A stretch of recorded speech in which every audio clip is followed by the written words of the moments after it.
Find the area of triangle and coordinates of vertices.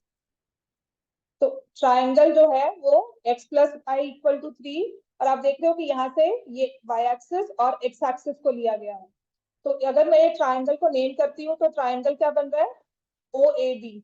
तो O के vertices क्या है, ओ कोऑर्डिनेट्स क्या है, 0 0। व्हाट अबाउट ए,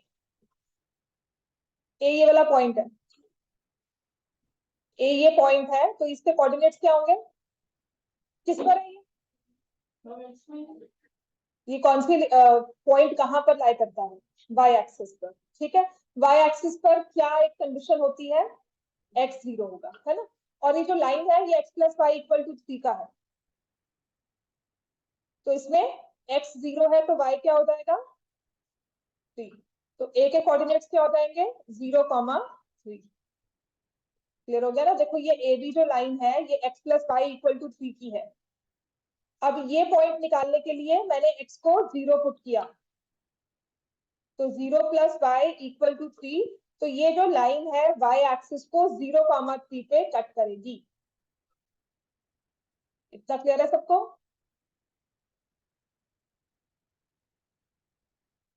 अब ऐसे ही अगर मुझे पॉइंट बी चेक करना है, पॉइंट बी क्या होगा, तो ये वाला पॉइंट कहां पर है, अब एक्स एक्सिस पर। एक्स एक्सिस पर क्या पता है हमें, क्या 0 होता है, y। तो x प्लस 0 इक्वल टू 3 आ गया, तो x की वैल्यू भी क्या आ गई, 3। सो जो पॉइंट b है दैट विल बी 3,0। ट्रायंगल के सारे कोऑर्डिनेट्स हम बता सकते हैं। इसका एरिया बता सकते हो आप, एरिया ऑफ ट्रायंगल क्या होगा, हाफ इंटू बेस। बेस कितना है, 3 यूनिट्स। हाइट भी कितनी है, हाँ 4.5 स्क्वायर।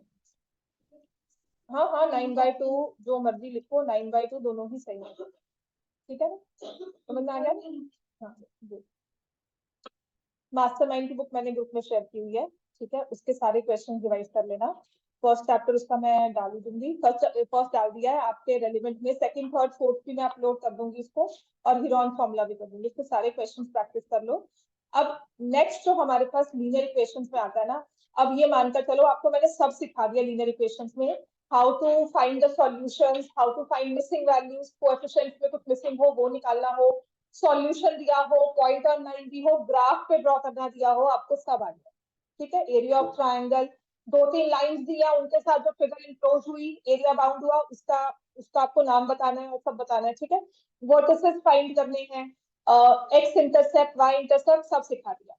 अब आपको वहां पर इक्वेशन दी होती थी, अब आपको एक सिचुएशन दी होगी जिसको आपको इक्वेशन की फॉर्म में कन्वर्ट करना है। तो सबसे पहली चीज जो मैं हमेशा सिखाती हूँ अपनी इक्वेशंस की क्लास में, जब भी मैंने कहा है ना, इक्वेशंस में ये मत सोचना इक्वेशन क्या है, आपने इक्वेशन में सबसे पहली चीज ये सोचनी है कि मेरे पास, क्योंकि 2 वेरिएबल्स क्या है ना, तो एक्स एंड वाई है, ये एक्स एंड वाई किस चीज को रिप्रेजेंट कर रहे हैं। सिचुएशन में कोई एक एस्पेक्ट होगा, जैसे हम कहते हैं कि एज बताओ, let the age be X, तो वो किस चीज को रिप्रेजेंट कर रहा है, वो बस इतने को रिप्रेजेंट कर लो, इक्वेशन अपने आप ही बननी शुरू हो जाएगी। समझ में आ गया।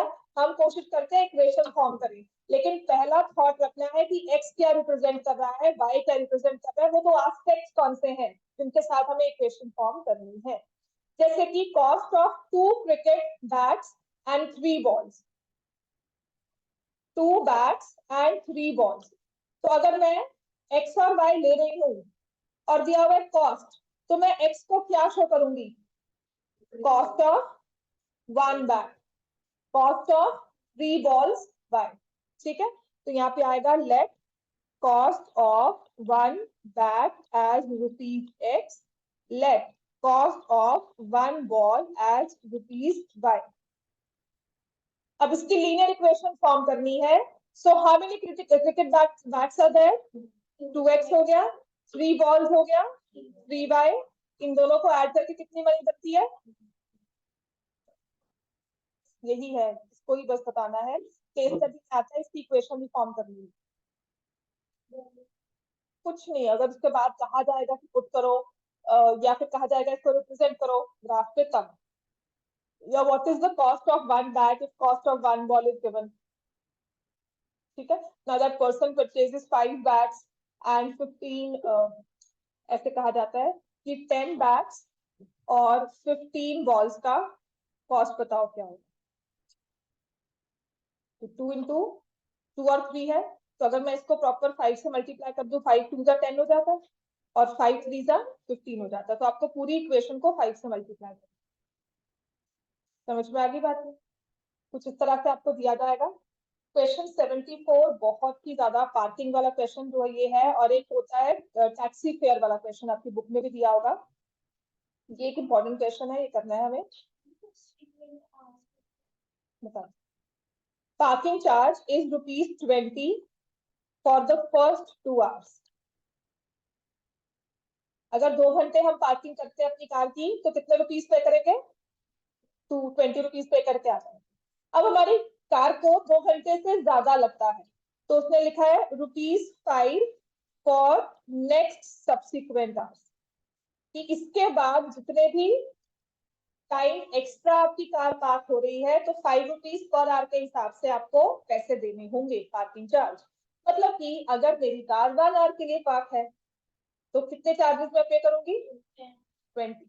फर्स्ट 2 आवर्स 20, मतलब 2 घंटे का एक टाइम स्लॉट है, उसमें चाहे आप 1 घंटा खड़ा करो, चाहे 5 आवर्स, चाहे 10 मिनट्स, सॉरी चाहे 5 minutes, 10 minutes, half an hour, 1.5 hour, even for 1 hour 9 minutes, 20। लेकिन जैसे ही 2 आवर्स 1 मिनट हुआ, अब आपने 1 आवर के लिए पार्क किया, जब 2 आवर्स के लिए पार्क किया तब भी कितना दोगे?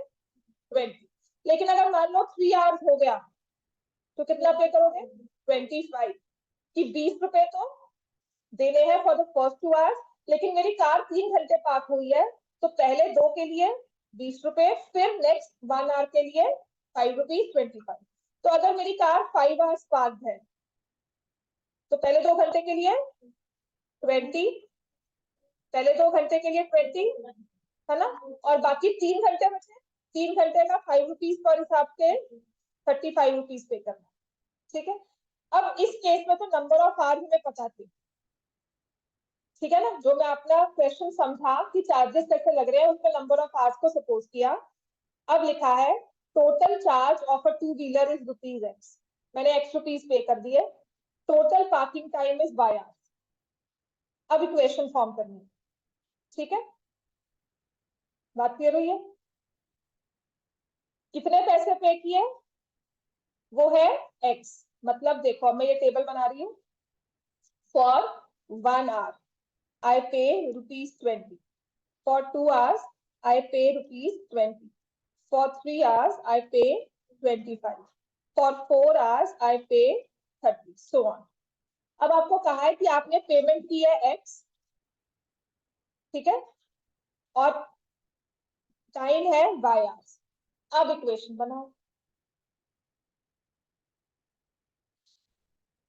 X रुपीस कैसे बनकर आए, ये ₹30 कैसे बनकर आए? 20 में 5 ऐड किया, कितनी बारी? 2 टाइम्स, ठीक है। तो ये ₹X कैसे बनकर आए? 20 में 5 ऐड कितनी बारी करना है? टोटल टाइम बाय आवर्स था, अगर टोटल टाइम 4 आवर्स था तो आपने 2 से मल्टीप्लाई किया है, 22 तो मल्टीप्लाई करेंगे, लेकिन अगर 3 घंटे था तो 5 कितनी बारी ऐड किया?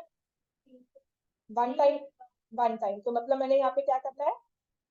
3 - 2, तो यहाँ पे क्या होगा? y - 2। बात समझ में आई? Total time is by hours, तो ऐसे 25 आवर्स दिए हुए ना, सब्सिक्वेंट लिखा होगा। तुमने मुझे खुद बताया था ना कि 5 आवर्स के लिए बच्चों क्या हुआ था, ₹20 तो आप पे कर रहे हो, 2 घंटे निकल गए, एक्स्ट्रा कितने घंटे हुए? 3 घंटे, तो वो 3 घंटों के लिए आपने ₹5 पर आवर पे किया, तो हो गया 20 + 15, दैट इज 35, ठीक है। अब ऐसे ही बाय आवर्स अगर है, तो ₹X का आपने पे किया है 20 + 5 × y - 2, ठीक है, ये इक्वेशन हमारी बन जाएगी। ये पार्किंग चार्जेस भी आते हैं, ये टैक्सी फेयर का क्वेश्चन भी आता है।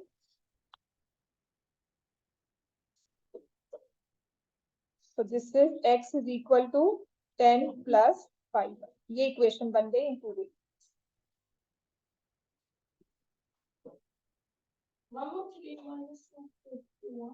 पहले 2 घंटे लिखा हुआ था प्लस यहाँ पे वर्ड मेंशन किया हुआ है सब्स्टिट्यूट।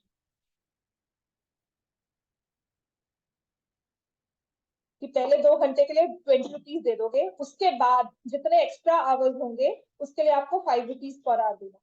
तो पहले 2 तो माइनस करोगे ही करोगे ना, ठीक है, क्योंकि सब्सिक्वेंट लिखा हो। अगर ये ना लिखा हो ना ₹5 that parking charges 20 rupees and then 5 rupees for every hour, एक बेस चार्ज 20 का तो है ही है, उसके बाद जितनी देर आपने कार खड़ी की है उसके हिसाब से 5 रुपीज पर आवर, ठीक है। तो अगर वो केस होगा तो बता, सबने लिख लिया ये। अब ऐसे ही इसका नेक्स्ट क्वेश्चन आता है, इसी में वेरिएशन होते हैं, सब्सिक्वेंटली लिखा होता है पार्किंग चार्जेस आर ₹20 प्लस ₹5। देखो parking charges are ₹20 plus ₹5 per our charge.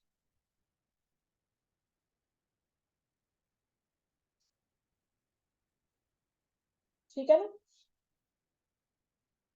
₹X is the total fare या टोटल चार्जेस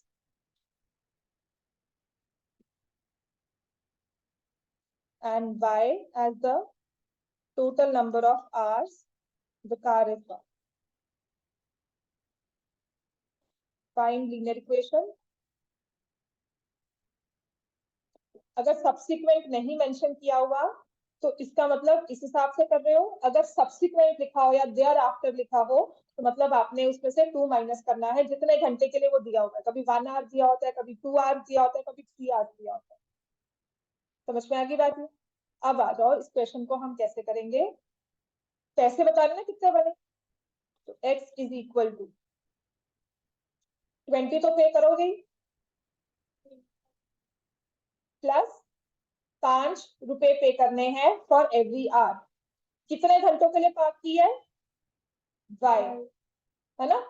अब इसमें यही है कि नहीं पहले 2 घंटे के लिए ऐसे चार्जेस थे, ये तो नहीं कहा हुआ ना आपने, कहा है कि 20 रुपीज तो देने ही देने हैं। उसके बाद जितने घंटे खड़ा कर जाओगे उसके साथ 5 रुपीज पर आवर के हिसाब से आपको पेमेंट करनी है। तो यहाँ पर क्या जाएगा 20 प्लस 5।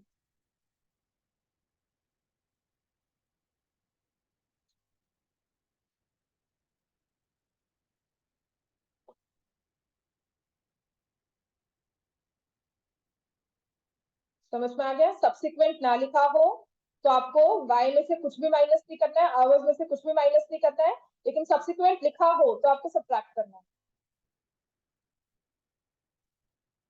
क्लियर हो गया इतना, किसी को मुश्किल यहाँ तक। चार्जेस में कहे हैं 20 रुपीज है for the first 2 hours and 5 for next subsequent hours. ठीक है, सब्सिक्वेंट आवर्स का मतलब होता है कि वो 2 घंटे हटाने के बाद जितने एक्स्ट्रा टाइम आप खड़ा कर रहे हो उसके लिए आपको 5 रुपीज पर आवर चार्जेस देने हैं। अब एक कार पार्क की गई है वाई आवर्स के लिए, तो आपने पहले तो 20 रुपीज दिया, वाई में से 2 आवर्स माइनस करके बाकी बचे जो आवर्स उसमें 5 रुपीज चार्ज हमने दे दिया। तो ये मेरी लीनियर इक्वेशन बन गई, इतने पैसे मुझे देने चाहिए। तो कल कोई भी उस पार्किंग लॉट में आता है ना, मैंने ये इक्वेशन फॉर्म की हुई है, मैं बार बार नहीं करूंगी कि y-2 की 4 घंटे खड़ी के तो मैं 4-2 सोचूं, मैं डायरेक्टली क्या करूंगी 20 माइनस 10 प्लस 5y के हिसाब से पैसे निकाल दूंगी। ठीक है ना, मुझे कहा जाएगा 5 घंटे के लिए कार पार्क की गई है तो मैं क्या करूंगी 5 25 प्लस 10 35 रुपीज मुझे दे दो। ठीक है, तो इसलिए ये इक्वेशन फॉर्म की जाती है, या वो सिस्टम दिखाते हैं ना कि 5 घंटे का चार्ज डालते हैं और आपके पास आंसर आ जाता है कि इतने पैसे दे दो, वो ये इक्वेशन फॉर्म की जाती है। समझ में आ गया। अब नेक्स्ट उसमें आता है चेंज जब ये सब्सिक्वेंट मेंशन ना हो। फॉर एग्जाम्पल जब अब आप कैब भी बुक करवाते हो तो समटाइम्स दे से for the first kilometre this much charge, या फिर होता है कि इतना बुकिंग चार्ज है, उसके बाद जितने किलोमीटर चलोगे पर आवर आपको पर किलोमीटर चार्ज पड़ेगा, है ना। ऐसे यहाँ पर भी वही चीज है, अगर लिखा हो parking charges are a base charge of ₹20 plus ₹5 per our. ठीक है, so you have parked a car for y hours, तुम्हारे टोटल एक्स रुपीज बने, वो कैसे बनेंगे? 20 तो तुमने देना ही है। The moment you enter that parking station, आपको 20 रुपीज चार्ज लग गया, ठीक है। उसके बाद आपने 1 आवर के लिए कार पार्क की तो 5x1, 2 आवर्स के लिए की तो 5x2, 3 आवर्स के लिए की तो 5x3, और अगर y आवर्स के लिए की तो 5x।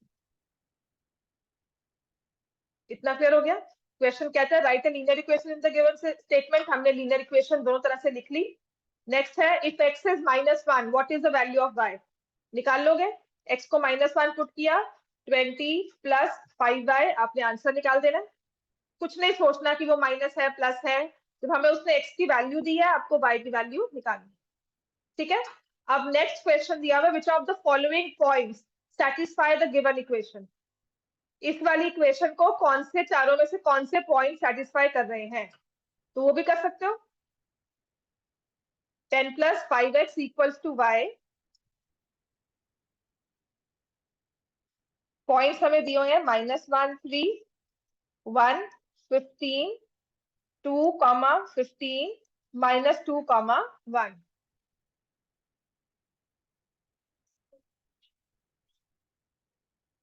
इस वाली इक्वेशन में करो, इसको देख रहे हो, कर लो सॉल्व। x की वैल्यू को क्या पुट करना है? -1। Is y coming as 3?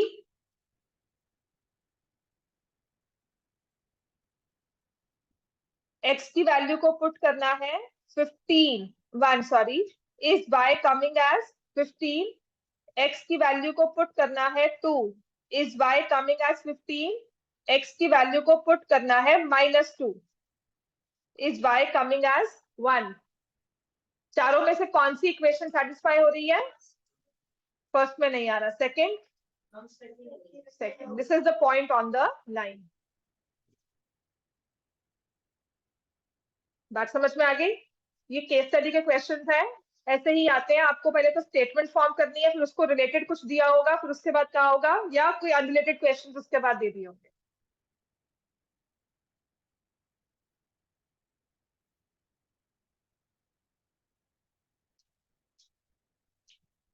समझ में आ गया बताइए?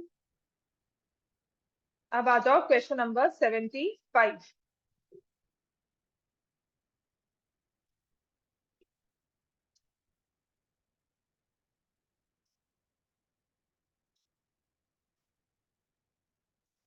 Every month, price of petrol increases by ₹2 per liter.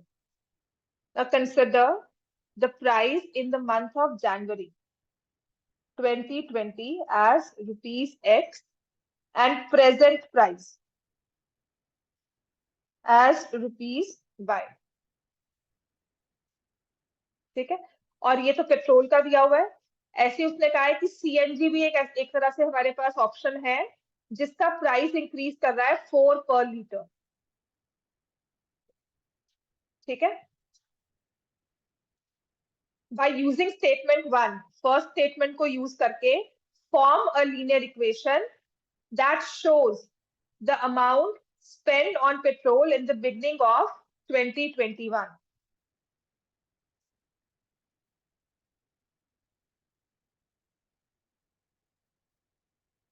Present price y है, एवरी मंथ प्राइस कितना बढ़ रहा है? 2 पर लीटर। किससे बढ़ रहा है? इनिशियल प्राइस कितना था? x। इनिशियल प्राइस x था, डबल थोड़ी हुआ है। 2 से मल्टीप्लाई क्या होगा? x क्यों होगा? प्राइस ऑफ पेट्रोल तो x है, बढ़ रहा है 2 रुपीज पर मंथ। तो जनवरी 21 से लेकर जनवरी 20 से लेकर 21 तक कितने मंथ्स हुए? 12। पर मंथ कितना इंक्रीज हुआ है? 24।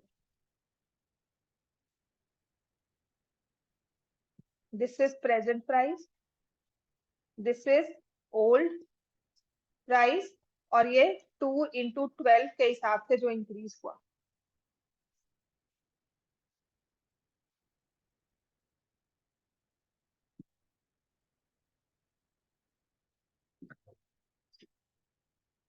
क्लियर हो गया इतना?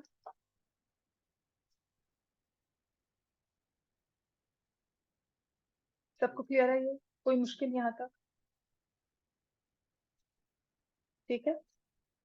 अब सेकेंड पार्ट में लिखा है, हमने स्टेटमेंट देखो ये फॉर्म कर ली थी, y is equal to x plus 24. If x is 5, then what is the value of y? ये काम करना है। If x is 5, what is the value of y? x की वैल्यू क्या है? 5। तो यहाँ 5 पुट कर दोगे। हाँ, बस यही काम है। अब यही क्वेश्चन पेपर में आ जाते हैं। मेन यहाँ पर मुश्किल आती है उस इक्वेशन को फॉर्म करने की। अब कल कल करवाऊंगी, जो बहुत दो डिफिकल्ट वाले होंगे क्वेश्चंस, वो मुझे लास्ट ईयर वाले पेपर में देखने पड़ेंगे। तुम्हारा वाला क्वेश्चन भी करवा दो जिसमें तुमने गड़बड़ की है। हाँ हाँ, ना आओ, मैं पेपर से पहले भी करवा सकती हूँ। ठीक है, कल पॉलिनोमियल ही करवा लूंगी, वो मैं लिख लूंगी as a thing to be, उसमें पॉइंट्स में लिख लूंगी जो कवर करना है मुझे। सेकंड पार्ट कहाँ गया, डिलीट कर दिया होगा। ठीक है, अब इसके बाद ही ना हमारे पास इसकी सेकंड स्टेटमेंट है, सीएनजी के लिए बनाओ इक्वेशन, है ना। इसमें दिया हुआ है कंटिन्यूअस ऐसे इंक्रीज हो रहा है, उसको भी एक्स और वाई ले लो, सीएनजी वाले को भी। उसमें कहा हुआ है 4 पर लीटर इंक्रीज हो रहा है। अब 4 पर लीटर कहा है, ठीक है। इसकी स्टेटमेंट देखते हैं इसमें क्या लिखी हुई है आगे।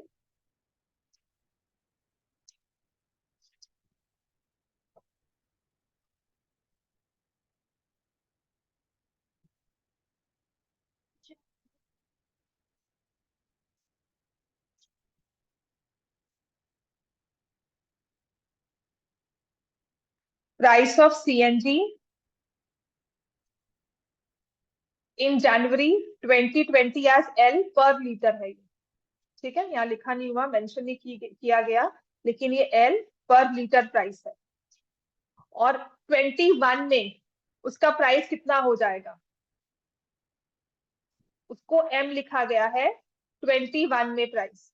ठीक है, इनिशियल प्राइस कितना था, एल, कितना बड़ा है, 4 पर लीटर, तो इसमें क्या ऐड करोगे, +4। मैंने कहा था लीनियर इक्वेशंस भी करवा दूंगी, कल से बच्चे नहीं आ रहे हैं, कल पॉलिनोमियल स्टार्ट हो जाएगा आप लोग का, फिर 10 दिन पॉलिनोमियल से चलेगा आपका। 20th को पेपर है ना, फर्स्ट पेपर कब है, 20th को है ना। हाँ बस ठीक है, पॉलिनोमियल्स प्लस जो भी रिविजन रहती है वो करवा दो। ठीक है, इजीली हो जाएगा पॉलिनोमियल्स, तुम लगाओ। कोई टेस्ट वगैरह मैंने कुछ नहीं लेना है, अब क्लास प्रैक्टिस ही करवा रहे हैं। कब, अभी डाउट बता दो जो भी है। कुछ भी नहीं पढ़ा,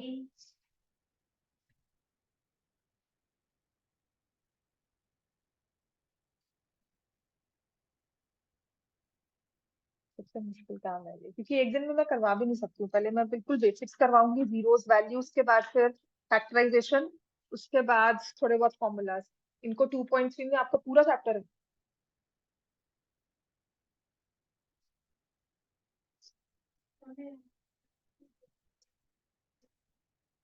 नहीं है। क्वेश्चन 76 पे आ जाओ।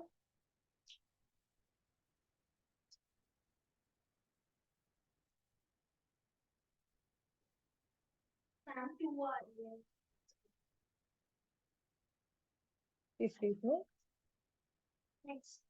अच्छा, एक मैप दिया हुआ है हाउस का, तो उसको समझना है। ये क्वेश्चन है 9th 10th में भी है फर्दर, ये वाला। A map of house is shown below, 25 metre जैसे दिया हुआ है इसकी लेंथ। ठीक है, और यहाँ पर एक बेडरूम बनाया गया, सेकंड बेडरूम, एक पार्टीशन इसमें की हुई है 6 मीटर, फिर बची 4 मीटर लेंथ, फिर आ गया 6 मीटर। किचन बताया हुआ है x, बाथरूम दिया हुआ है 3n, और बेडरूम जो ये स्टार्ट हो रहा है ये m से।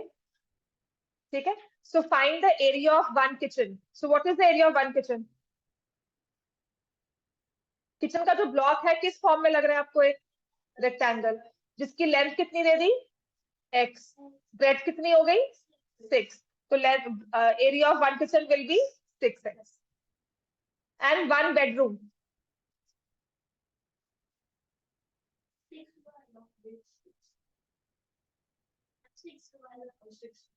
बेडरूम दिख रहा है, ये देखो इसकी विड्थ आपको 6 दिख रही है और यहाँ पे लेंथ जो है यहाँ से ले लोगे y, तो 1 बेडरूम कितना हो गया 6y। ठीक होगी बात? यही क्वेश्चन है। आपको ये स्टेटमेंट दी हुई है, ये आपको मैप दिया हुआ है, इसके साथ हमें इक्वेशंस फॉर्म करनी है। ये केस स्टडी के क्वेश्चंस हैं जो लीनियर इक्वेशंस इन 2 वेरिएबल्स में बनकर आ सकते हैं। If area of 2 bedrooms and 1 kitchen together is 160 square meters, form 2 linear equations. 120 का 120 square meters from the 2 linear equations representing the above situation.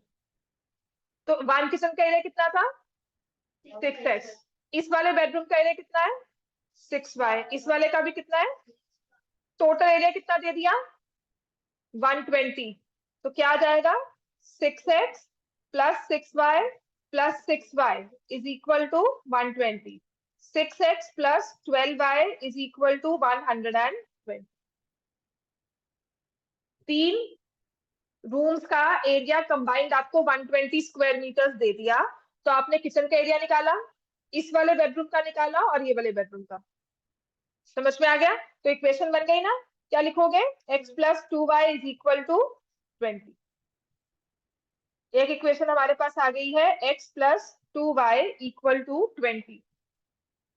अब दूसरी इक्वेशन बताओ कौन सी बनेगी इसी एक स्टेटमेंट से या इसी पर्टिकुलर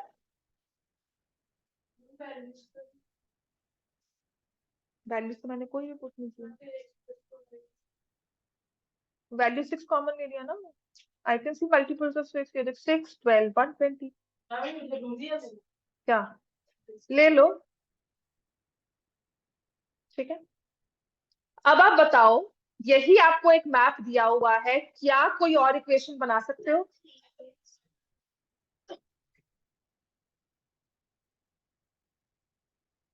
ये क्या दिया हुआ है, क्या लिखा हुआ है ये 25। 25 यहाँ पे क्या शो कर रहा है पूरी लेंथ। ये रेक्टेंगल पीस बना होगा ऑफ कोर्स, मैंने तो स्केल यूज नहीं किया, वहां प्रॉपर बनाया हुआ है। तो रेक्टेंगल की लेंथ सेम होती है, इस लेंथ की 3 डिविजन की हुई है, x प्लस 3 प्लस वाई किसके इक्वल होगा 25। समझ में आ गया? तो x plus 3 plus y is equal to 25। तो दूसरी इक्वेशन होगी x प्लस वाई इज 22।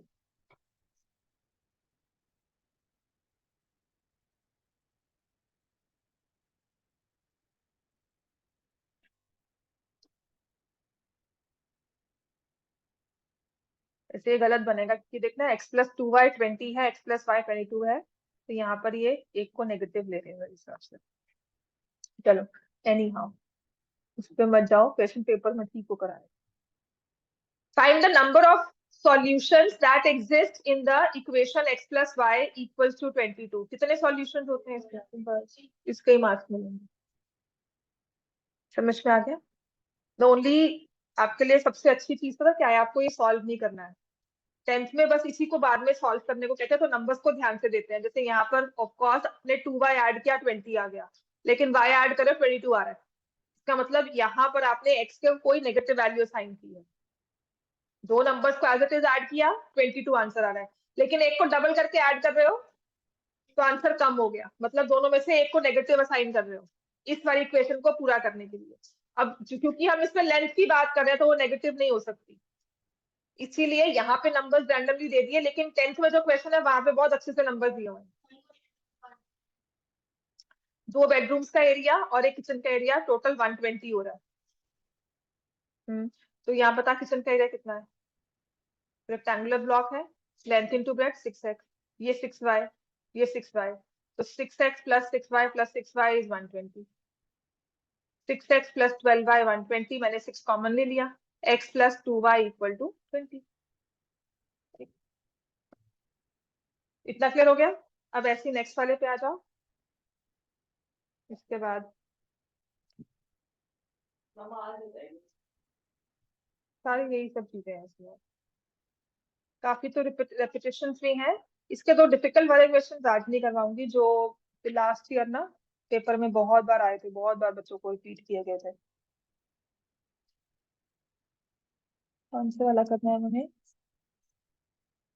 ये वाला, शायद इसमें मैंने डाल दिया हो जाएगा बड़े आराम से।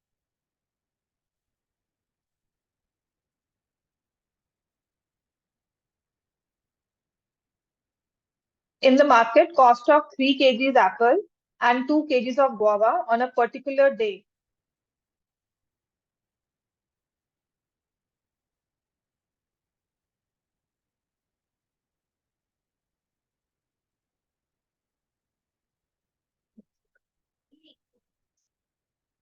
हम्म, कुछ नहीं होता, इक्वल रेशियो और प्रोपोर्शनेटली नहीं है, सिर्फ उसमें इक्वेशंस फॉर्म करना। Cost of 3 kgs Apple and 2 kgs of guava on a particular day was 200। क्या इक्वेशन होगी इसमें? इसी के मार्क्स मिल रहे हैं, इक्वल टू 200। नेक्स्ट डे में cost of 6 kgs Apple 6x, 3 kgs guava 3y is 360। बस इसको रिप्रेजेंट कर दिया, दैट्स इट। कंडीशन 2 को यूज करो, मतलब सेकंड वाली कंडीशन को। Find x when y is 10। y की वैल्यू क्या पुट करनी है? 10। तो कहते हैं x की वैल्यू निकाल लो। निकाल सकते हो? निकाल दो।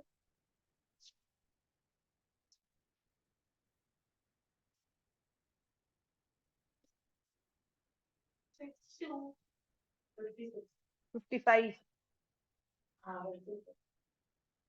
ओरली तब काम किया करो जब कैलकुलेशंस बहुत स्ट्रांग है, विजुअलाइजेशन बहुत अच्छी हो। प्लीज यहाँ पे मत पंगे लो, वो अबैकस की क्लास में किया करो अगर लगाई है कभी तो, है ना। उसी वजह से करते हैं हम लोग। मेंटल कैलकुलेशन तब करना जब बहुत ही स्ट्रांग हो, मतलब प्रॉपर नंबर बाहर दिखता हो, सामने दिखता हो आंखों के साथ। जो नहीं हो रहा आप लोग के साथ, प्लीज लिखा करो पेन के साथ। और सबसे पहला मेंटल कैलकुलेशन का काम ही होता है, पहले पेंसिल से लिखो, सो दैट हमारा पेन चलता है ना, मतलब दिमाग चलना शुरू हो जाए, वो नंबर फिर अपने आप फॉर्म होता है। समझ में आया? ये 1 2 की गलती ना वहां पेपर में बहुत भारी पड़ती है। हाँ? यहाँ भी मतलब, यहाँ नहीं लोगे ना पेपर में, अपने आप नहीं लिया जाएगा, तब सही भी हो जाएगा, यहाँ पे फिर लिया भी जाएगा। ठीक है, नेक्स्ट आ जाओ। यहाँ पर दिया हुआ है, by using condition number 1 find amount required to purchase guava if cost per kg of apple is 40। 3 kgs apple लिए थे और 2 kgs गुआवा और लिया था 200। कॉस्ट ऑफ एप्पल्स कितना दिया हुआ है हमें? ₹40 पर केजी दे दिया ना। तो इसका मतलब मैंने यहाँ पे क्या लिख दिया, 3 इंटू 40 प्लस 2y इज 200। तो कितना आ जाएगा? 2y, हाँ 40।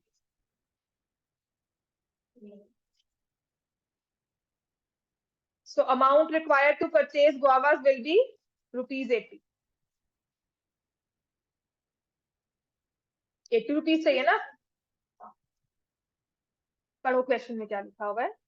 Find amount required to purchase guavas if cost per kg of apple is 40। Per KG cost मैंने 40 यहाँ पुट कर दी। ठीक है, तो मेरे पास 2/80 आ गया। अब उसने ये नहीं कहा price per kg of guava. The question says find the cost amount required to purchase guavas. Price per kg Y का आपके पास आ गया ₹40। तो अमाउंट रिक्वायर्ड 2 किलो खरीदना है, 2 इंटू 40 एज ₹8। ठीक है,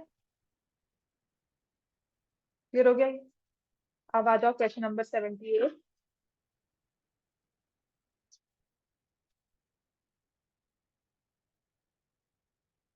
Cost of a toy elephant is same as cost of 3 balls.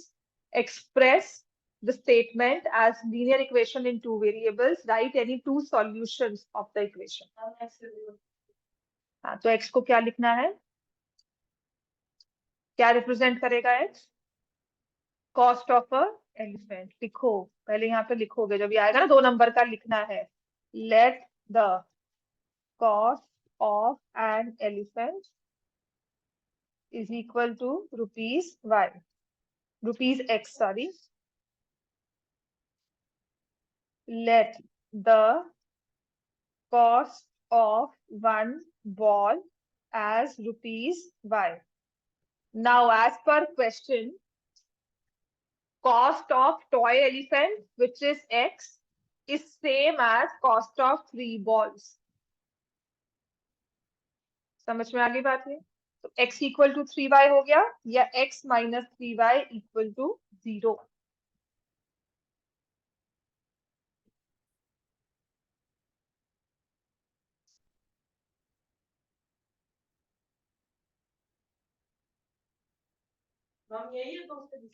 नहीं, solution तो बताओ क्या होंगे। पॉइंट नंबर में बताने सॉल्यूशन क्या होते हैं, एक्स और वाई की वैल्यूज क्या होंगी जब इसे ग्राफ पे डालना हो, या वैसे लिखने हो कि इसमें एक्स की वैल्यू, एक्स इज 1, वाई कितना हो जाएगा, इफ वाई इज 1।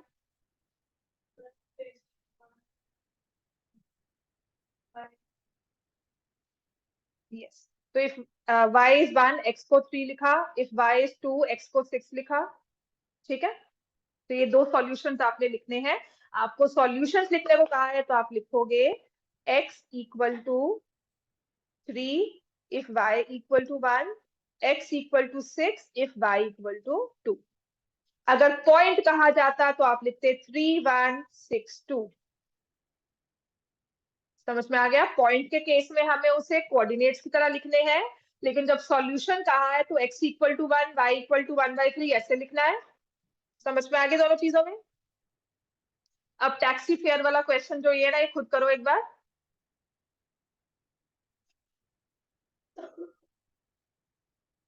ये भी इंपॉर्टेंट क्वेश्चन है, इसमें ग्राफ भी ड्रॉ करना आ जाता है, और फिर उस ग्राफ से कहते हो कि ग्राफ ड्रॉ करके ना फिर बताओ क्या क्या चार्जेस होंगे। The taxi fare in a city is as follows. For the first kilometer, the fare is ₹20. For the subsequent kilometer cover या subsequent distance, it is ₹10 per kilometer. Distance covered as X, total fare as Y. पैसे निकालने हैं Y rupees, कैसे आएंगे? तो Y is equal to,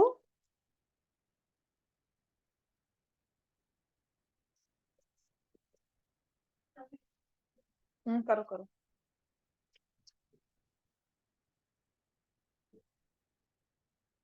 आज date क्या है? 12।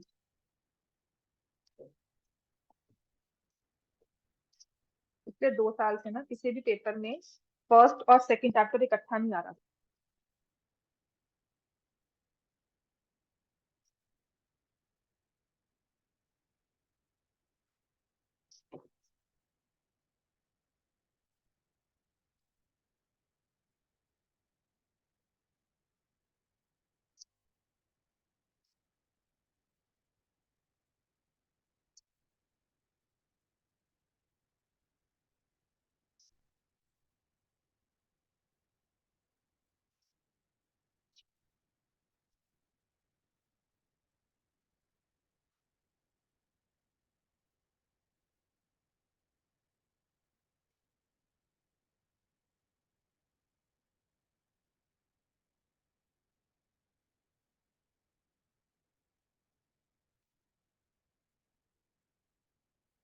हाँ जी, क्या लिखा है?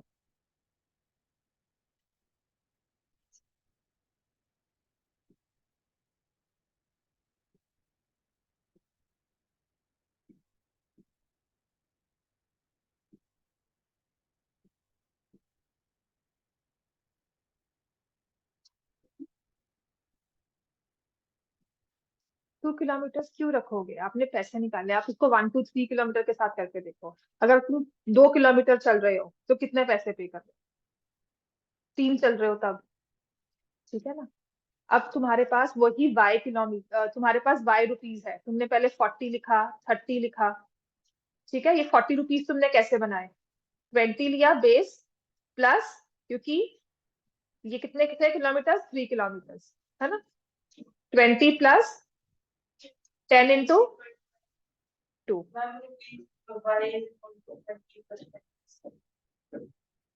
10x होगा, 10x माइनस 1 होगा। 3 किलोमीटर में x माइनस 1 है ना?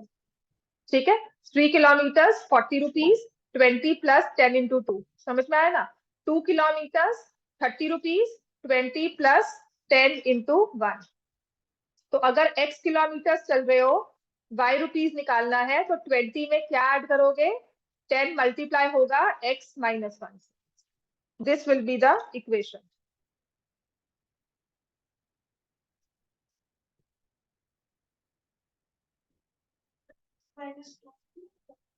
नहीं बेटा, 1 किलोमीटर दिया हो ना, फॉर द फर्स्ट किलोमीटर लिखा हुआ है। अगर यहाँ पे 2 लिखा होता तो 2 से करते, 3 लिखा होता तो 3 से करते, यहाँ पे फर्स्ट लिखा है तो 1 से किया मैंने।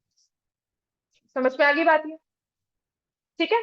अब यही इक्वेशन जो आपकी बन गई ना, ये वाली इक्वेशन, इसी को कहते हैं ग्राफ पे प्लॉट किया जाता है फिर। ठीक है, तो अब इसे क्या लिखोगे? y is equal to 10x plus 10। ये ग्राफ पे प्लॉट कर दोगे इजीली, x और y लेकर। और फिर उस ग्राफ से आपने डिस्टेंस निकालना है या फेयर निकालना है फॉर 10 किलोमीटर। तो जैसे कल सिखाया था ना कि पहले 10 पर एक्स एक्सिस इसको ड्रॉ कर लो। चलो ग्राफ लो। इक्वेशन है हमारे पास y is equal to 10x plus 10। अभी अगर ग्राफ नहीं है तो रफ पे बना लो, पर ग्राफ पे प्रैक्टिस करो।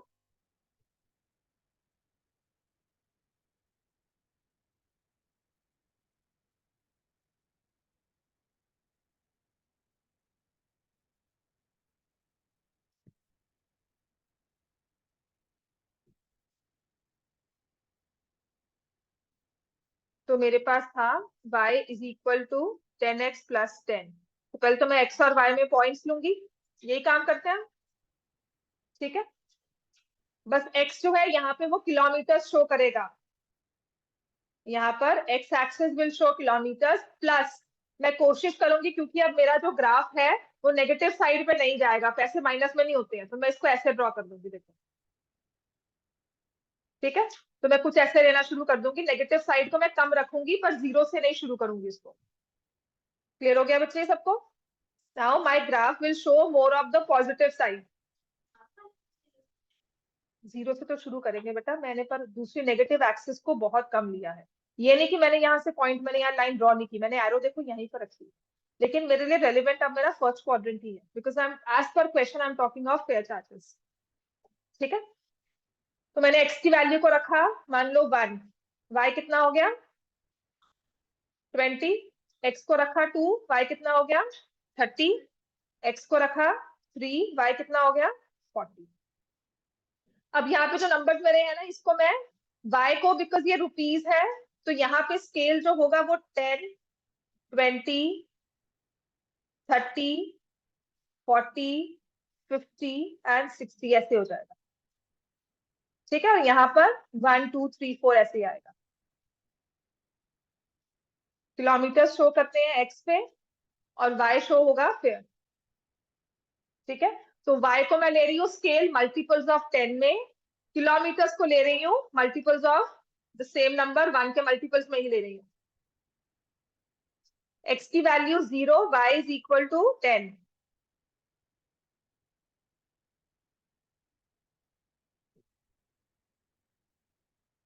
x की वैल्यू 1, y की वैल्यू इज 20। x की वैल्यू 2, y की वैल्यू है 30।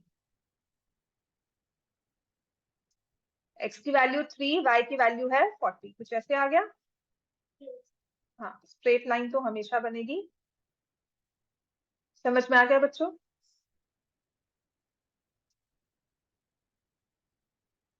तो इसमें जो मैं रिप्रेजेंटेशन कर रही हूँ, मैंने आपको हमेशा कहा था कि इसको as a straight line draw करना है, लेकिन क्योंकि नेगेटिव साइड पे विल नॉट गो, है तो लाइन ही पर नेगेटिव साइड पे नहीं जाते हैं। दिखा भी सकते हो, नहीं भी दिखा सकते, तो रिप्रेजेंट कर दिया हमने, इसको ऐसे बना सकते हो। ठीक है, और ये है y is equal to 10x plus 10। समझ में आ गया? लीनियर इक्वेशन को ग्राफ पे शो करना समझ में आ गया हमें? अब इसी इक्वेशन से now we need to answer the questions which says, अब यहीं से हम आंसर करेंगे। जब हमें कहा गया है from the graph find the fair for 10 kilometres for 12 kilometres, graph से ही 10 किलोमीटर के पैसे बताओ और 20 किलोमीटर के भी, तो 10 यहाँ पर आएगा। ठीक है, तो अब मुझे क्या करना है, पहले तो इस लाइन को थोड़ा सा एक्सटेंड करना होगा।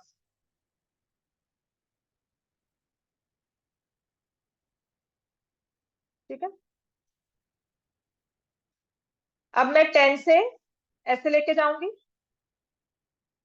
10 kilometre and from here I go to the y axis. बात समझ में आ गई? क्योंकि फेयर निकालना है बेटा। जब 10 किलोमीटर हमने चले हैं तो कितना फेयर होगा ग्राफ से ही बताना। तो ये जहां वाई पे जाके टच करेगा आपको वही आंसर अपना मार्क करना है। ठीक है, तो मैंने इसको फर्दर एक्सटेंड किया। बात समझ में आ गई? मैं इसको मूव नहीं कर सकती बिकॉज ये जो ड्राइंग है ये ग्राफ पे नहीं हुई। ये जो ड्राइंग है ना ये स्क्रीन पे हुई है, तो अगर मैं मूव करूंगी ना ये सारा हिल जाएगा ग्राफ। ठीक है, तो इसके लिए मुझे क्या करना है, आपने 10 पुट किया ना यहाँ पे तो 110 आ जाएगा। तो मैं यहाँ पर 110 शो, 60, 70, 80, 90, 100 और ये 110 पहले आप शो करोगे। 10 से हम लोग गए लाइन पर, लाइन से फिर हम लोग गए वाई पर। सो व्हेन वाई 10 किलोमीटर चल रहे हैं तो हमारे पास for a distance of 10 kilometre fare is ₹110। ऐसे ही अगर 20 किलोमीटर होगा तो ग्राफ पे या 12 किलोमीटर दिया हुआ है वो नंबर दिया जाएगा आपको उस हिसाब से कि आप उसे ड्रॉ कर सको ग्राफ पे। ठीक है, फॉर 20 किलोमीटर कितना हो जाएगा 210, वो आपको ग्राफ पे ही शो करना। ठीक है ना, नंबर वो दिया जाएगा जो इजीली आपका ग्राफ पे बन जाए। ये देखो यहाँ से स्टार्ट करते 12 के लिए ऐसे, फिर यहाँ से जब मैंने यहाँ पे 12 पुट किया 120 + 10 आ जाएगा 1। हाँ बिल्कुल कम कर सकते हो, यहाँ पे 20 भी ले सकते हो। ठीक है ना, इतना क्लियर हो गया सबको? हाँ वो लिखा होगा पूरी स्टेटमेंट बताती हूँ। ये क्लियर हो गया बच्चे? इसको रेज कर दे, दोबारा क्वेश्चन पे चले।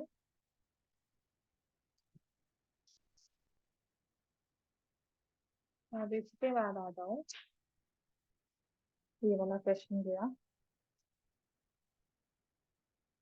पहले तो एक क्वेश्चन नंबर 80 करो। ग्राफ ऑफ लीनियर इक्वेशन दिया हुआ है, right the quadrants in which the line segment is intercepted between the axes. Write the vertices of triangle so formed. Find the area of triangle so formed. Question number 80। तो तुम package वाला कह रहे हो ना, वो चीज कहाँ पे है?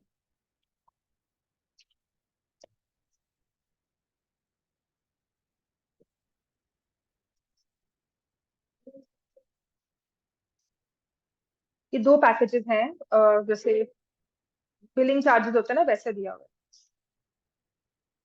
ठीक है? उसके बाद सिर्फ एक चीज रह जाए, वैसे सब कर सकते हो अभी क्वेश्चन, तो ज्यादा खा सकते लंबे चौड़े नहीं है। इसमें सिर्फ वो एक वाला क्वेश्चन नहीं है, वो मिल्क वाला। Right the quadrant in which the line segment is intercepted between the axis. कौन से में ये लाइन सेगमेंट एक्सिस के बीच में इंटरसेप्ट हो रही है, कौन से क्वाड्रेंट में? ये आंसर, तुम जितने सोचकर जवाब देते हो ना उतना ही सिंपल सा आंसर होता है। समझ में आ गया ना, लाइन सेगमेंट जो इंटरसेप्ट किया एक्सिस में वो सेकंड क्वाड्रेंट में जाइएगा। समझ में आ गई बात? ये find the vertices, right the vertices of triangle so formed. अंजी ग्राफ का क्या लग रहा है, कहाँ पे ये कट कर रहा है? आपको इक्वेशन भी वैसे दी हुई है ना, तो आप इसको देख सकते हो।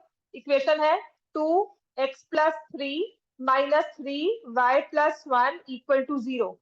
2x + 6 - 3y - 3 = 0। 2x - 3y + 3 = 0। तो यहाँ पर अगर मैं x एक्सिस y एक्सिस पे पॉइंट निकाल रही हूँ तो x किसके इक्वल आएगा? 0। So if x is 0, what is the value of y? 1 आ गया कि -1? 1। तो एक पॉइंट मेरे पास जो ये वाला है ये क्या हो गया? 0, 1। वर्टिसेस ऑफ ट्रायंगल का है, दूसरा वर्टेक्स क्या होगा? -1.5। बिल्कुल, समझ में आ गया? ये देखो ना यहाँ पर है ये पॉइंट, उसके लिए आपको y को 0 करना था, y 0 किया तो x की value 3/2 which is -3/2 which is -1.5। तो वर्टिसेस ऑफ ट्रायंगल हमने बता दिए। क्लियर हो गया ना? अब उसने कहा है find the area of the triangle. हाँ बेटा एक्स एक्सिस पे पॉइंट है तो y 0 होगा, y एक्सिस पे पॉइंट है तो x 0 होगा। एरिया ऑफ ट्राइंगल क्या होगा? Half into base is 1, height is also 1। ये ट्राइंगल बनाना है ना, 1.5 3/2। तो answer will be 3/4 square unit.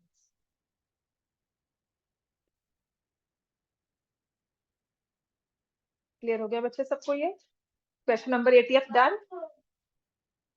Area of triangle, ये वाला ट्राइंगल का एरिया बता देगा, ये वाला। ठीक है, बेस जो है वो 0 से लेकर काउंट करना है, उसके बाद हमने हाइट काउंट करनी है 0 से लेकर, half into base into height. अच्छा, इसके 81st क्वेश्चन में ग्राफ शो किया गया है ऑफ द टू इक्वेशंस, और उसके बाद कहा है find the area of triangle, vertices of triangle भी लिखो, एरिया ऑफ ट्राइंगल भी लिखो। मैं ग्राफ भी अपलोड कर देती हूँ। मैं आपको कहा था इसकी प्रिंट आउट करवा के रख लो अपने पास, बार बार फोन नहीं ओपन करोगे, और फोन से इतने हम नहीं है कि डायरेक्टली 2 पेजेस आराम से खुल जाते हैं, इतना फोन हमारा नहीं होता है, तो टैब हो ना फिर भी चलता है। तो प्लीज इसके प्रिंट आउट करवा लो, काफी हेल्पफुल रहेंगे। इसके अलावा भी 3-4 क्वेश्चन हैं जो इधर उधर से टीचर्स डाल देती हैं, ठीक है, बट इतना तो कर लो कम से कम। पता क्या, लीनियर इक्वेशंस में ना कुछ एक्स्ट्रा या कुछ ना कुछ वे से आपने इक्वेशन फॉर्म करनी है, बस वही दिया होगा आपको, तो इतनी प्रैक्टिस तो कर लो पहले। आज तो हो जाएगा, जितना हो गया आज काफी है, बाकी कर सकते हो। 2x minus y equal to 4, x plus y equal to 2, ये दो इक्वेशन दी हुई है ना। और यहाँ पे देखो बताया भी हुआ है, 2x माइनस वाई की लाइन ये बनाई हुई है,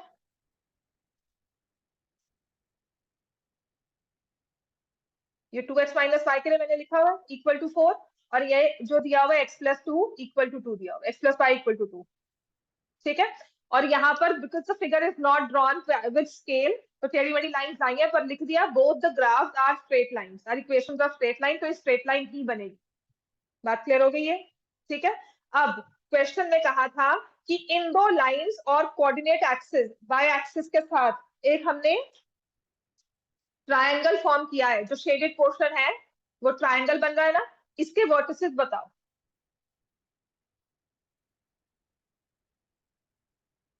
पॉइंट ए का वर्टेक्स क्या होगा? 0,2। ये वाला जो वर्टेक्स है ये क्या होगा? 2,0। और जो ये बी लिखा हुआ है ये क्या होगा? बी 0,-2। जितने इजी क्वेश्चन है ना उतनी गलती होती है इसमें। समझ में आ गया? बिकॉज हम वो वर्टिसेस को ठीक से नहीं पढ़ा, या ABC ने लिखा, जैसे यहाँ पर तो बी लिख दिया, अब ये पॉइंट है यहाँ पे मेंशन कर दो सी को बस। किसका एरिया निकालना है अब? Area of this particular triangle,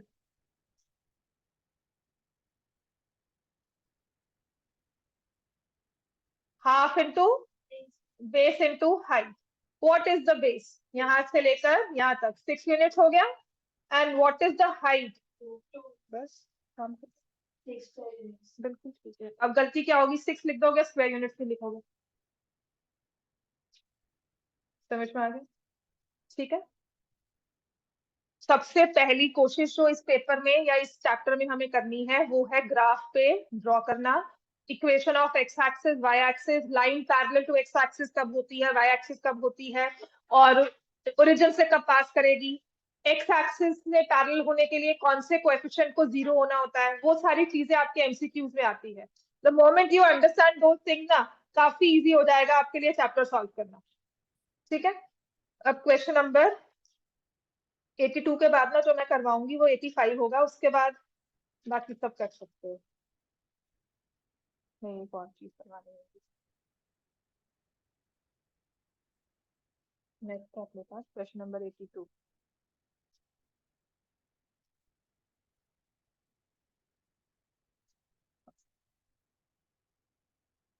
इसके बाद ये है।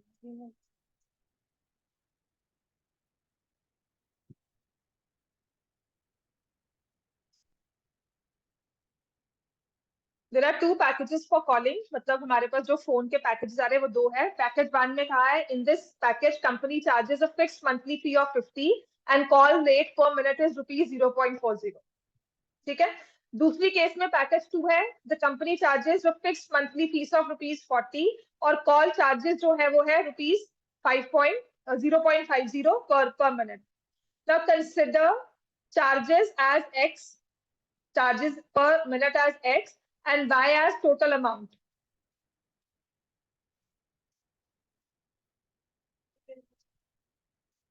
दो पैकेजेस हैं, ये एक्सेस चार्जेस पर मिनट नहीं होगा, x is the number of minutes होगा, चार्जेस पर मिनट नहीं है, x as number of minutes. ठीक कर लो इसको, x as number of minutes. दो पैकेजेस आपको ऑफर किए जाते हैं कि एक में मंथली फीस दे दो ₹30 और जो कॉल चार्जेस हैं वो है ₹4.40 पर मिनट। ठीक हो गया। दूसरे में कहा है कि 40 मंथली बिल तो आएगा ही आएगा, मिनिमम बिल जो है उसमें कॉल चार्जेस जो है वो ₹0.5 है पर मिनट। क्लियर हो गया। Right the linear equation representing the cost in first package. इसमें कितनी कॉस्ट बनेगी उसके आपको लीनियर इक्वेशन लिखनी है। यहाँ पर इसको बस एक्स को मिनट्स लिखना है। चलो अब बताओ, यहाँ पर एक्स मिनट्स बात कर रहे हो, यूज कर रहे हो कॉल के लिए, और वाई टोटल अमाउंट है, तो वाई कैसे आएगा? फीस कितनी पे कर रहे हो? 30 और 0.40 दे रहे हो कॉल का, कितने मिनट बात की है? एक्स मिनट्स, तो प्लस 0.4x। बस ऐसी सेकंड में क्या आ जाएगा? y is equal to 40 plus 0.5। समझ में आ गया?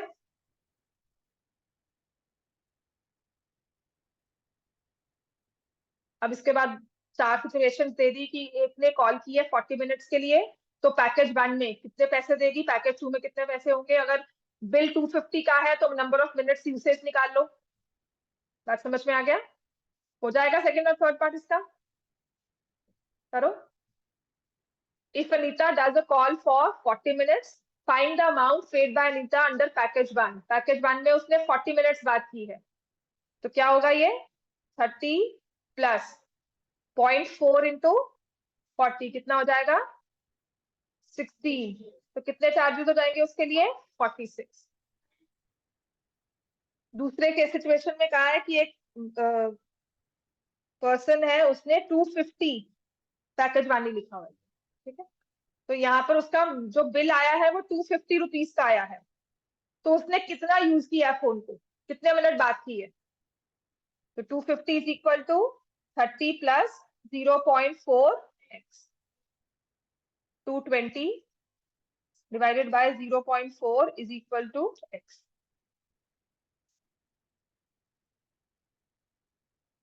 550 मिनट्स। समझ में आ गया इतना?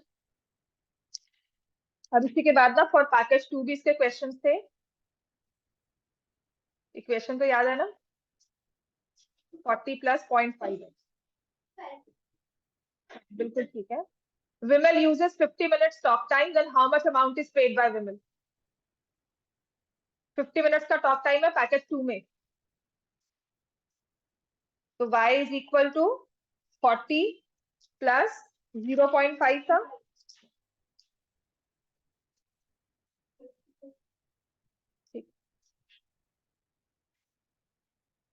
क्लियर हो गया इतना?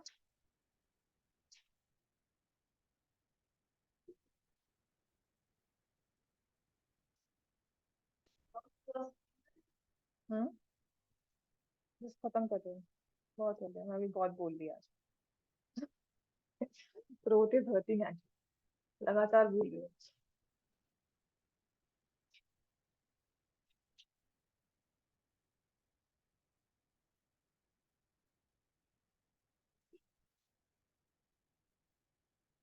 सोच वाले की कौन सी?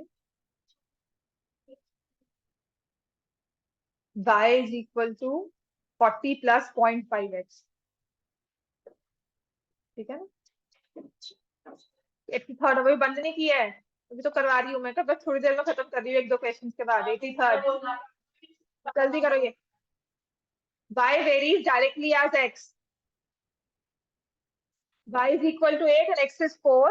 Write a linear equation. Also determine the value of y when x equals to 3. ये वेरिएशन का क्वेश्चन क्लास 8 में आपने किया हुआ है। तो यहाँ पे लिखा है y varies directly as x. कैसे लिखते हो?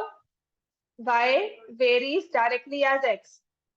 तो y is equal to k into x. Variation नहीं की हुई क्या? 8th में वेरिएशन तो होती है, नहीं की हुई? मैथ्स में एनसीईआरटी में वेरिएशन, हाँ प्रोपोर्शन, वही तो है ना। हाँ, तो जो वेरीज डायरेक्टली है वो डायरेक्ट प्रोपोर्शन होती है, ठीक है। तो y varies directly as x को लिखते हो, y को इस तरह से लिखा जाता है, इसको सिंबल फॉर्म में, इक्वेशन फॉर्म में लिखते हैं कि y varies directly as x। और अगर इनवर्स प्रोपोर्शन होता है तो लिखते हैं y varies inversely as x, ठीक है। और फिर होता है कांस्टेंट ऑफ प्रोपोर्शन। इस वेरिएशन के साइन को हटाने के लिए मैं क्या करती हूँ, y इक्वल टू k से मल्टीप्लाई कर दिया, k इंटू एक्स। समझ में आ गई बात है? जैसे इनवर्स डायरेक्ट प्रोपोर्शन का था कि y को बढ़ाओगे x भी बढ़ जाएगा, x को बढ़ाओगे y बढ़ जाएगा, है ना। तो रेशियो एक फॉर्म करते हैं। तो यहाँ पर जो वेरिएशन होती है, y is directly proportional to x, ठीक है। तो यहाँ से आ गया y equal to k x. y की वैल्यू कितनी दी हुई है? 8, और x कितना है तब? 4। तो k की वैल्यू कितनी आ गई? 2। तो ये इक्वेशन बन जाती है y is equal to 2x। बात क्लियर हो गया? ये y is equal to 2x,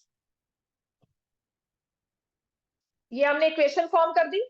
हमने कांस्टेंट ऑफ प्रोपोर्शन निकाल दिया कि y जो है ना कितना वेरी कर रहा है, डबल से वेरी कर रहा है। x को 1 बढ़ाओगे y 2 बढ़ जाएगा, 2 गुना बढ़ जाएगा। समझ में आ गया? हमारा जो कांस्टेंट ऑफ होता है ना प्रोपोर्शन की, कितने गुना, कितने टाइम्स वो चीज बढ़ रही है। क्लियर हो गया? If I increase one number by one aspect by one, the other aspects get multiplied by that, twice of हो जाता है उसका। इतना क्लियर हो गया ना? तो कहते हैं also determine the value of y when x is 3। अब y इक्वल टू 2x लिखा है, x की वैल्यू को 3 लिखा है, तो y कितना हो जाएगा? 6। क्लियर हो गया इतना? इसमें ना बाकी तो सब छोड़ दो, अब जो मैं क्वेश्चन बता रही हूँ वो है इसमें क्वेश्चन नंबर 89 और 90, that's it.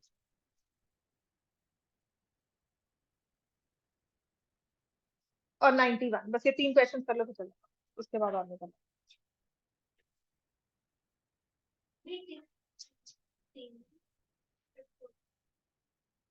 Linear equation form करो तब।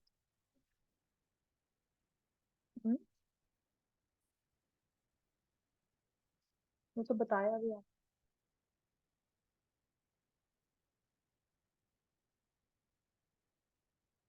पॉलिनोमियल्स, अच्छा इसमें ना एक ये वाला क्वेश्चन करना है।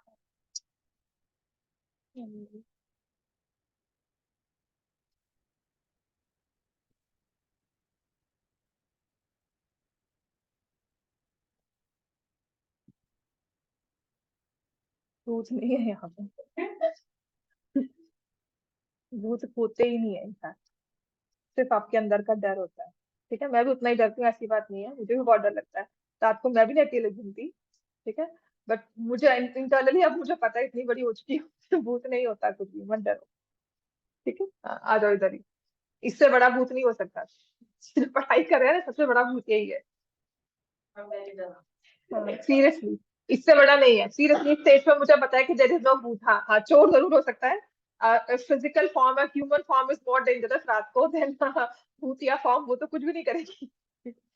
A frame has a uniform width of 2 centimeter, ये बहुत इंपॉर्टेंट क्वेश्चन है। The inside dimensions, ये है question number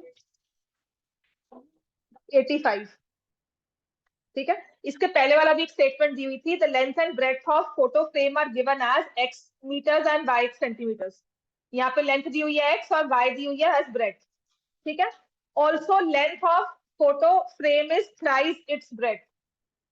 Length of photo frame is 3 times breadth. इसकी इक्वेशन बताओ क्या होगी? लेंथ कितनी लिखी हुई है आपने? x. ठीक हो गया? अब इसकी इंटरनल, इसमें ना फोटो फ्रेम तो ये था, इसके अंदर एक फोटो लगाई हुई है, उसकी डायमेंशन बतानी है. कैसे होगा बताओ? लेंथ क्या होगी फोटो की? जो पिक्चर अंदर लगाई है उसकी लेंथ क्या होगी?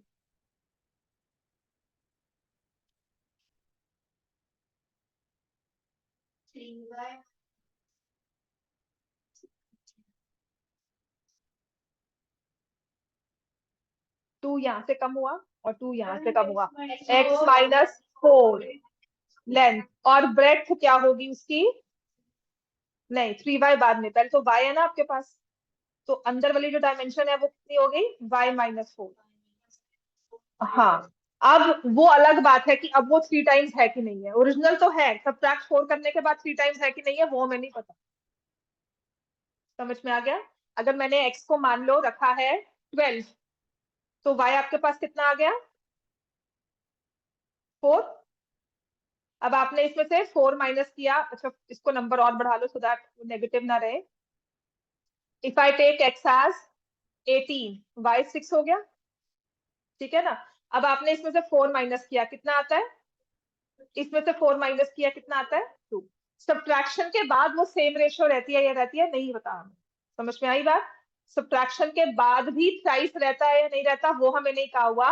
ओरिजिनली 3 टाइम्स है, लेकिन जो अंदर फोटो लगा रहे हो वो -4 करके लगा रहे हो. 2 इधर माइनस हुआ, 2 इधर माइनस हुआ. बस इस चीज को याद रखना. ये 9th में भी और ये 10th में भी अगर क्वेश्चन पेपर में आता है, मैक्सिमम गलती यही करते हैं. क्लियर हो गया? तो जब भी रेक्टेंगल के अंदर रेक्टेंगल बनकर आएगा, अंदर वाली डायमेंशन निकालने के लिए बाहर वाली डायमेंशन से 4 सब्ट्रैक्ट करना है, डबल सब्ट्रैक्ट करना है जितनी विड्थ छोड़ी हुई है. बात क्लियर हो गई है? ठीक है. तो आपके पास आ गया, the frame has a uniform width of 2 centimetre. Find the inner dimensions of the given photograph. Inner dimensions निकाल दिया आपने. Length is x-4 centimetre, breadth is y-4. अब नेक्स्ट लिखा है form the linear equation if the internal length is also thrice the breadth. Internal length कितनी थी? 3x-4 to 3 times y-4. 3y-4. समझ में आ गया? चलो अब जाओ. बाकी क्वेश्चंस कर सकते हो इसके, लीनियर इक्वेशंस के. ऐसे ही सिचुएशंस नहीं है, पर इसमें 1-2 क्वेश्चंस